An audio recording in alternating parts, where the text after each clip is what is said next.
Be me. 35. Career took off in my late 20s. Now I'm one of the highest paid consultants in my field. Specialize in corporate restructuring, the kind of thing that makes you enemies in the boardroom but friends in the bank. Feminist since before I knew the word. Flashback to a girls' brunch 2 years before I met Matt. My friend Jenna is telling us about her cousin's divorce. Guy was some real estate developer, worth millions. Cousin married him at 24, divorced at 31, walked away with 7 figures and a beach house. I remember clinking my mimosa glass and saying, as she should. Another story of some influencer getting bored of her husband. She took the house and half his royalties. My exact words. If men don't like it, they should stop marrying women who can think. Everybody laughing. High-fiving in the chat like we'd just watched our team score. Never once occurred to me that one day, the same celebration could be about me. Used to joke that divorce was the female retirement plan. Had an ex in my late 20s who bought me a car after we broke up just so I'd remember him fondly. Didn't. I used to brag to girlfriends that men were like vending machines. You just had to push the right buttons. Looking back, I pushed a lot. Never thought twice about cancelling plans with guys if something better came up. Did the same thing with family later. Even skipped my niece's birthday once because I had a can't-miss brunch with influencers. Matt used to say I treated people like calendar fillers. I'd laugh and say, well, at least I'm honest about it. Funny thing about being loud on the internet, the louder you are, the more people want to challenge you. Met Matt at a charity gala. He wasn't rich, but he was fit, charming, knew how to work a room without making it about himself. Not the type I usually go for, no MBA, no corner office, but he had this easy way of talking like nothing rattled him. Later that night, saw him helping some waitress carry a tray after she tripped. Didn't make a show of it, just quietly helped and went back to his seat. I remember thinking, oh, wholesome, but also, he's going to get eaten alive if he's this nice. He knew exactly who I was, even quoted one of my interviews back to me, then smiled and said, "You're wrong, by the way." Instead of getting mad, I laughed. In my head, I'm thinking, cute, he thinks he can challenge me. Was already mentally filing him under fun, but temporary. He was annoyingly thoughtful in those early months. Would remember the random coffee order I'd mentioned once. Would text to remind me to call my mom on her birthday. Took my dog to the vet when I was too busy with a pitch deck. I thought he was just trying too hard. Turns out, that's just who he is. Told my friends, if he plays his cards right, I might let him upgrade his life. Media loves putting me on panels to give the female perspective. I've got the talking points down. Marriage is a raw deal for women. Men fear strong women. We need financial independence at all costs. Half the time I believe it, half the time I just know it plays well online. Either way, my brand is being the woman who doesn't need a man. Back then, I thought that was generosity. Now I see it for what it was. Me dangling myself like a prize. The irony? He was playing a longer game than I realized. God, I hate men. First time in years a guy had disagreed without either mansplaining or backing down completely. We started dating casually. Thought it would fizzle in a month. 6 months later, he's at my place 3 nights a week. A year in, we're talking about moving in together. I kept telling myself I was still in control. I made more money, had the bigger place, my name was on everything. My friends teased me about turning domestic. I'd roll my eyes and say, please, I'm not the marrying type. Then I got pregnant. Wasn't planned. Had been careful for years, but one night turned into a missed pill, turned into 2 lines on a stick. Matt was over the moon. He read every pregnancy book he could get his hands on, would talk to my stomach like the baby could already hear him. Meanwhile, I was Googling how soon I could travel again after giving birth. Even then, he kept saying, we're in this together. I guess I didn't realize he meant it literally. Said he'd never wanted kids until me. I was unsure, but I told myself I could make it work. I could afford nannies, keep my career, have it all. Somewhere in there, we started talking about marriage. Not a fairy tale proposal, just a should we do this for the baby kind of conversation. He said it would make things easier legally. I said fine, as long as we had a prenup. Flashback to my own prenup meeting. Lawyer says, we'll make sure you're protected if things go south. Me. Exactly. I'm not about to bankroll someone's post-divorce lifestyle. Felt like I was walking into marriage wearing a bulletproof vest. Texted my group chat after, ladies, always get a prenup, even if he seems perfect. Got 27 fire emojis back. No one mentioned that prenups don't stop child support. Matt had smiled during the signing like he didn't care. I took it as him being easygoing. Later realized he already knew the one part of the law that would matter most. Felt like finding out you've been playing chess against someone who's been planning checkmate since move 3. Over drinks one night early on, he'd asked me what my exit strategy would be if we split. I laughed and said, "Same as every woman, keep the kids, keep the lifestyle." He just smiled. Now I wonder if that was the moment he decided to flip the script. Truth is, I'd already been making him feel replaceable. Would joke to friends that if he ever annoyed me too much, I'd just hire a nanny and upgrade. Sometimes I'd say it while he was in the next room. Thought it was harmless banter? Guess not. Fast forward 2 years. We've got a toddler. I'm still flying out twice a month for client work. Matt stays home more, says it's easier than finding childcare that matches my travel schedule. I tell people it's a modern partnership. I earn, he runs the house. Social media eats it up. Look at her, smashing gender roles. He knew all the teachers' names at daycare, and they all adored him. Would show up to class parties with homemade cookies shaped like dinosaurs. Taught our daughter to ride her tricycle before she turned 3. I used to roll my eyes when he'd send me videos of it. Thought it was dad overkill. Now I'd kill to have been there. Behind closed doors, smashing gender roles just meant me handing off everything I didn't want to do. Missed my daughter's first steps because I was in Milan for a panel about balancing it all. Flew straight to Dubai for a friend's birthday without even coming home first. Told myself I was setting an example. Really, I was just avoiding the mess of parenting. 3 years in, second kid on the way. That's when the cracks start. Matt says I'm never present. I remind him the bills don't pay themselves. He says he doesn't want to be a stay-at-home dad forever. I say, I don't want to be a mom who gives up her career. Arguments start small, end big. I start booking longer trips just to get space. One night, he says we should take a break after the baby's born. I agree, thinking it's just talk. 2 months later, I get served papers. He's filing for divorce, citing irreconcilable differences. Also filing for primary custody. I laugh when I read it, not because it's funny, but because it's absurd. He's never worked full-time since we had kids. Yeah, but he was working full-time on the kids. Meanwhile, I once booked a back-to-back Vegas and Miami trip for work that was 80% parties. Came home sunburned and jet-lagged. He had dark circles from 2 weeks of single parenting. Apparently he'd also built a blanket fort with the kids that stayed up for days. Neighbors told me later he'd organized a little block playdate so the kids wouldn't miss me. He never even mentioned it to me. Found out from someone else. I guess when you're actually doing the work, you don't need to brag about it. Didn't even thank him, just complained the fridge was empty. How's he going to get primary custody? First meeting with my lawyer, she flips through the paperwork, frowns. Says we've got a problem. Prenup covers property, not custody or support.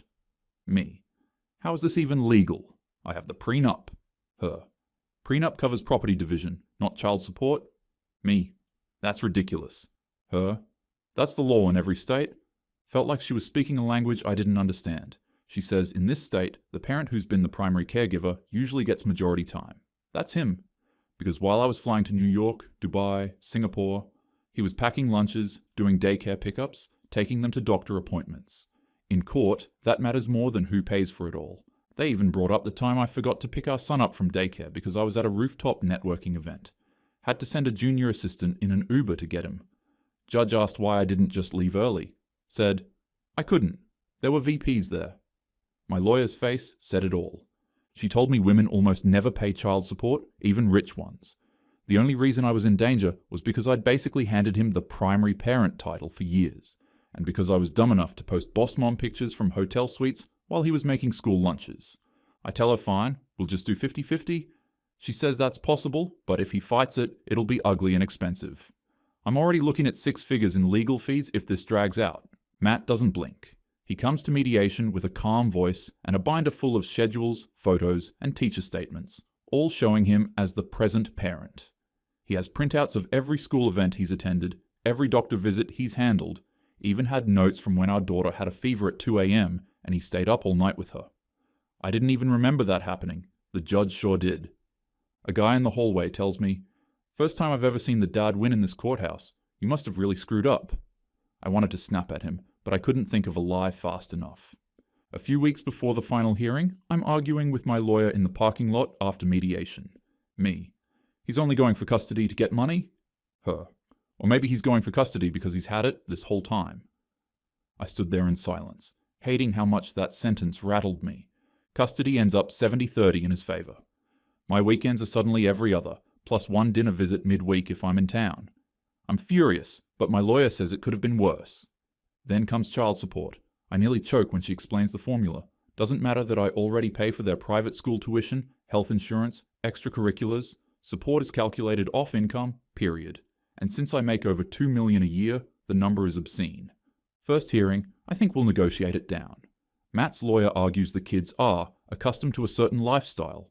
Shows pictures from our vacations, the apartment in Paris, the ski trips. Says they shouldn't have two different standards of living between parents. My lawyer objects, says he's an able-bodied man who can work. Judge says primary parent shouldn't have to scramble to make ends meet. Order comes down, $46,000 a month in child support, plus 50% of all extracurriculars, medical, and travel expenses. I laugh again, but this time it's from shock. That's over $500,000 a year. At one of my speaking events, a woman in the audience asks if I think rich men are justified in wanting prenups. I smirked and said, if they can't trust their partner, maybe they shouldn't marry her. The crowd laughed. I laugh now too, but it's the kind that feels like swallowing glass. For context, Matt's entire annual income before we met was under $80,000. Now he's pulling more from me than most CEOs make in salary. First few months, I tell myself it's fine. I can afford it.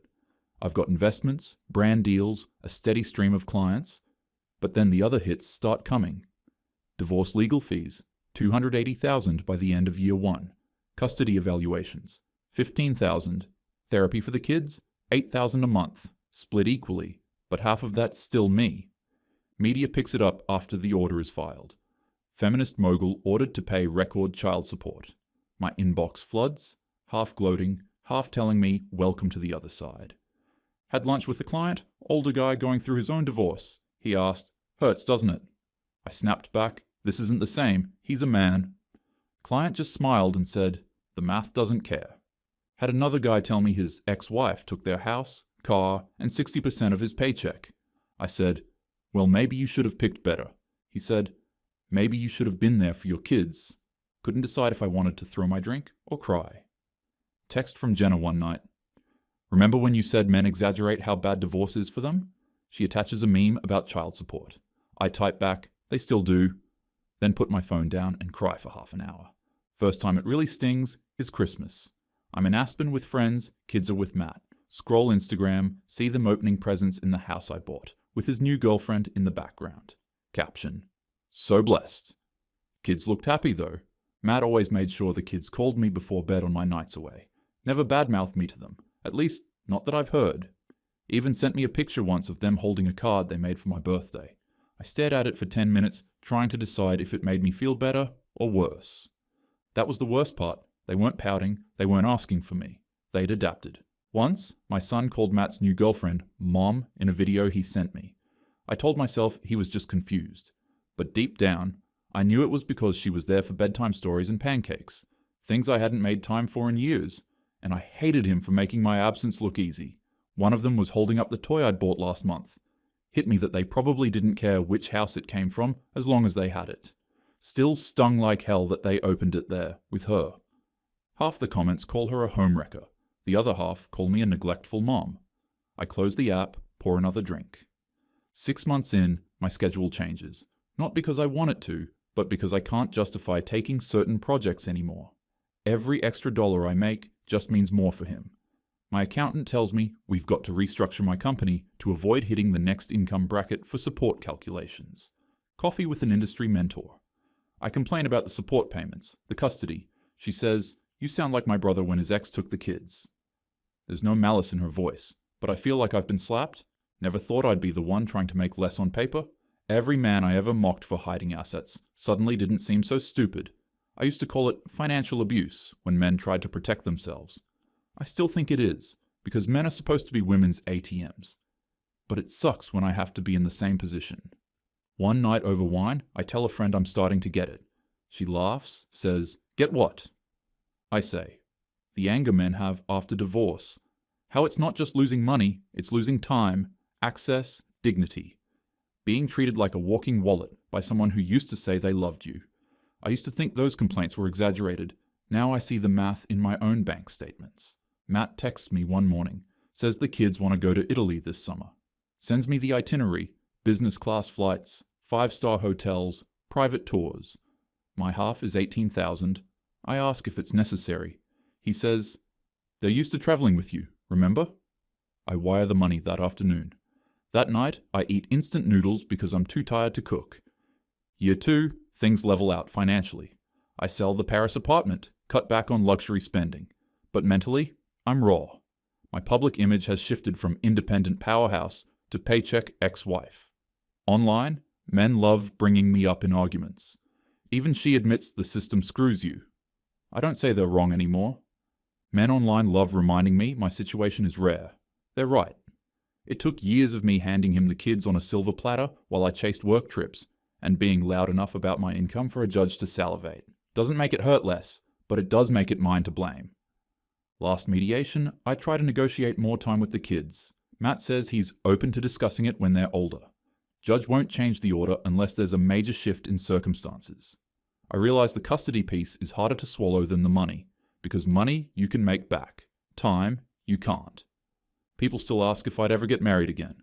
I laugh and say no, but in my head, it's different than before. Before, I thought marriage was a raw deal for women. Now I know it can be just as brutal for women with money. And the system doesn't care which side you're on. It just eats whoever's got more to give. Night out with the girls. They're all laughing about Tinder dates and useless exes. I want to join in. I start to tell a story, but all I can think of is the wire transfers that hit on the first of every month. Smile feels fake. Wine tastes bitter. Do I regret the marriage? Yes and no. My kids are the only part of it that makes sense now. But if I could go back, I'd have thought a lot harder about what happens when the love runs out. And maybe, I would have made him wear a condom.